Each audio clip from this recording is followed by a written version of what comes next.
All right. So today is it's Memorial Day, and what occurred to me is the majority of people seem to look at Memorial Day as being like an extended weekend. It's the last Monday that we have in May, but what isn't predominantly known is more of its history and also the psychological benefits of observing a day like today. So first off, a lot of people look forward to this as a long weekend. A lot of it is because it's we're well into spring, starting into summer, and we want to go out and enjoy better weather, all kinds of fun things, of getting together with people. In itself, Memorial Day, it originated as Decoration Day, which was observed after the Civil War. And this didn't actually become a holiday until 1971. That's when it became a federal holiday. The point of it is, originally it was for the people that passed or died during the service of the Civil War. We later adopted it to being people that had died during any service, military service. So the reason that I think it's beneficial to kind of expand on and put some perspectives into Memorial Day is, my father served in the military. He did not pass during active service. It was, he was in his retirement whenever he passed. The benefit of understanding that people have actually gone a long ways, whether you support the troops or not, whether you believe that when we get involved in international relations or world relations, that we may or may not be right. There's a degree of cynicism and criticisms that go towards what you've learned from somebody else that may be pushing on an agenda, and on both sides, the positive and the negative. These agendas that, a positive agenda can hurt something just as much as a negative agenda.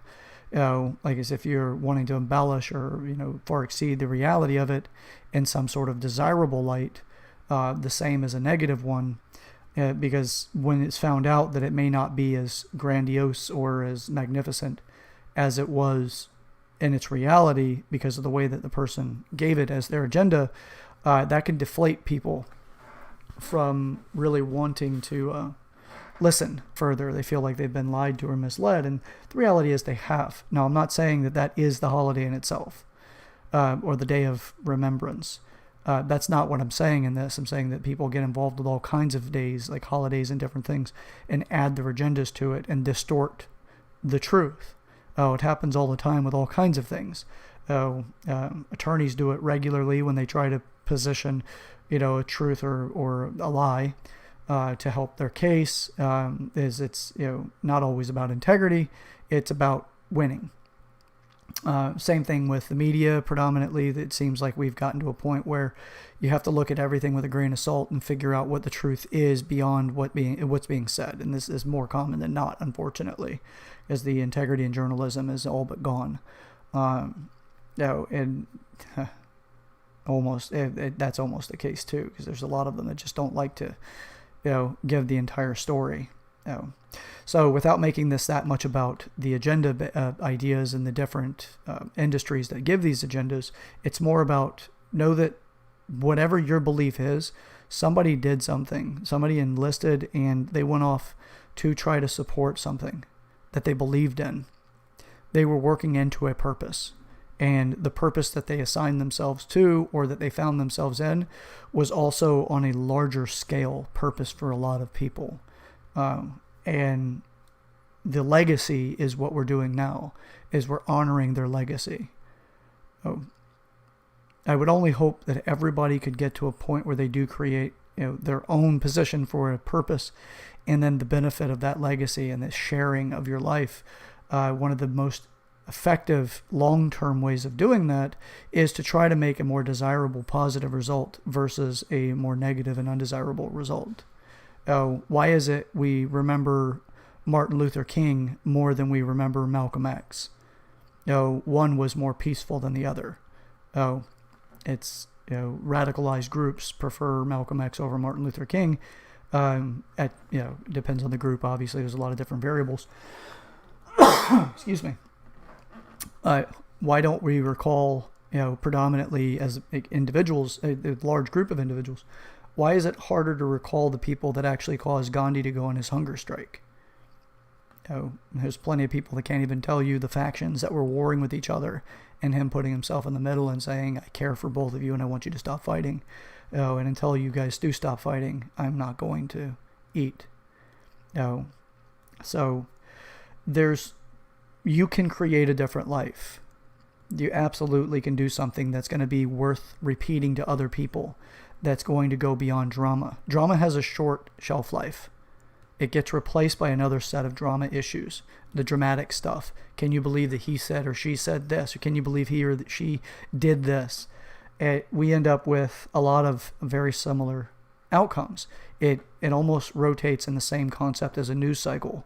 It's gone in 2 days. Unless it's really drastically affecting you, you may hold on to it and you may share that story, for decades, but other people may just not care. Even the people that are listening to you share it. So on a day like today, it's more of, it's just to think that somebody did something that ended up costing their life.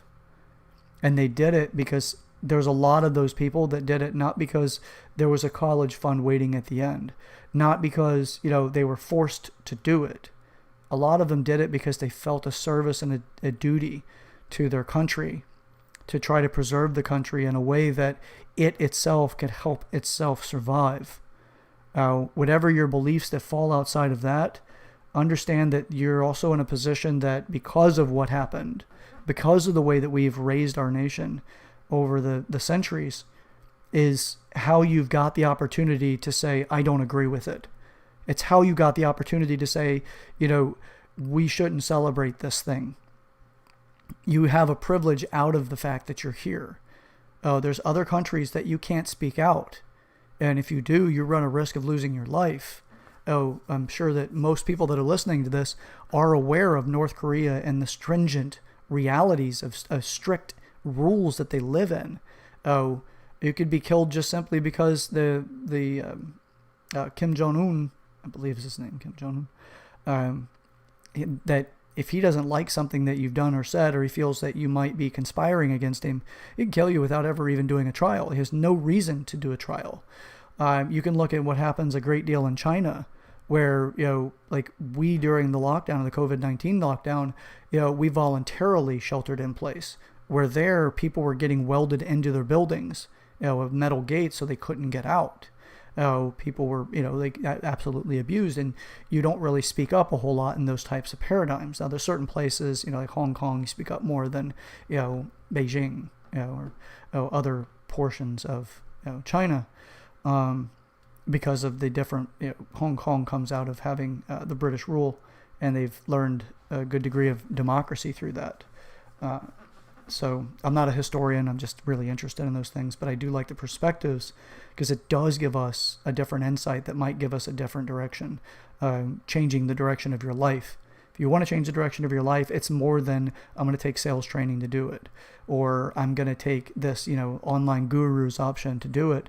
It's looking back at yourself and seeing where you fall short. And I promise you, if you start doing an internal audit of yourself where you feel you fall short, and here's a key on how to find that a lot of the times, where you fall short may also have a lot of undesirable emotional energy around it and an uncomfortable state of insight. Consider that that's a place where you fall short, and what do you do about it? You probably have already built up a fortress of reaction around it. Don't touch that. Don't get around it. What do you mean? And you're real touchy about it. What do you mean? You mean that I'm not good enough? I'm not smart enough? I'm not the right skin tone? I'm not the right class? I don't have the right car? I don't have the right gender preferences? Whatever it is that's in your mind about that thing, that's the shortcoming. That's an area to put your attention so that you can develop it to overcome those challenges versus buying the next shiny brick that shows up that might look really nice in your wall of life, but you may put that brick in a place where it just over time will fall out. It's better to look at where your foundational changes and areas are that you can work on. So with that, it's a daily exercise that I do. This video and this episode is predominantly just more for the Memorial Day or the Decoration Day. It changed from that in the 70s into Memorial Day. Just know that there are people that they didn't get to see their loved one again. They went off, they served, and they didn't come back, or they didn't come back in a way that they were anything other than being ready to be buried. Or, there's other people that, to me, are worthy of acknowledgement today. People that came back with seriously challenging emotional experiences. Something that most of us that have not served won't ever realize is that the experience of PTSD, these traumatic experiences these people go through, the average person in America is taught to kill is wrong, to steal is wrong. We have our principles, right? The golden principles. Once you get into the military, you're going to be put into a hostile situation, more likely than not, that might require that you're interacting in a warfare situation or a fight with somebody else. You spent your entire life programming that killing other people is wrong. And then in the flick of a finger, you cognitively recognize you're likely going to have to do something as you go through basic training, as you go through all of the conditioning necessary to be ready to be deployed. It's cognitively understood, not necessarily emotionally. And you have those years and years and years that have the emotional element that doesn't get addressed until the moment that the trigger's pulled, or the moment that you're in, one of the armored vehicles or something, and it gets, it explodes or something hits it, or an IED or something. And then you see people that you care for. War bonds are typically, I'd say that they're pretty predominantly strong bonds that you build with other people that are going through something, first-time experiences. It's easier to bond that way than it is to be separate, than it is in society where you're like, hey, you like the same bands I like. Well, you're looking at people that I've never shot another person. I've never been around so many rapid explosions and this harsh conditions, and I'm so uncomfortable, and I've got to carry all this weight and this constant state of body. It's a distressing element on the body. And then you've got all of the other things that, like, every step could cost you your life, and you have to keep that vigilant mindset.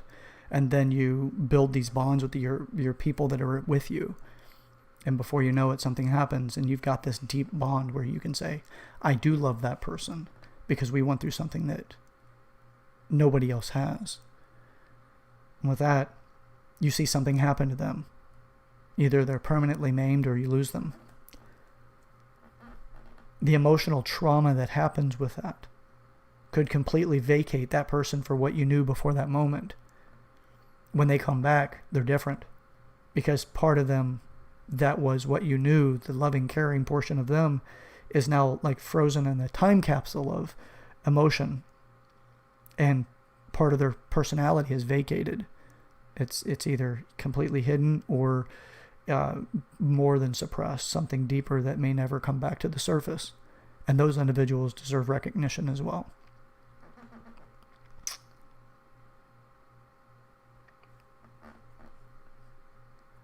Well,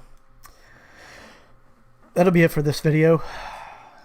Got me a little emotional over here. But thank you. Thank you to all that's listening. And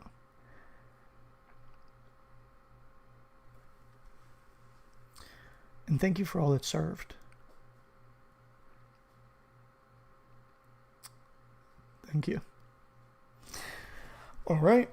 Well, this is Chad Everett Broshears. I'm the host of Growing Up in the Wilds of Suburbia.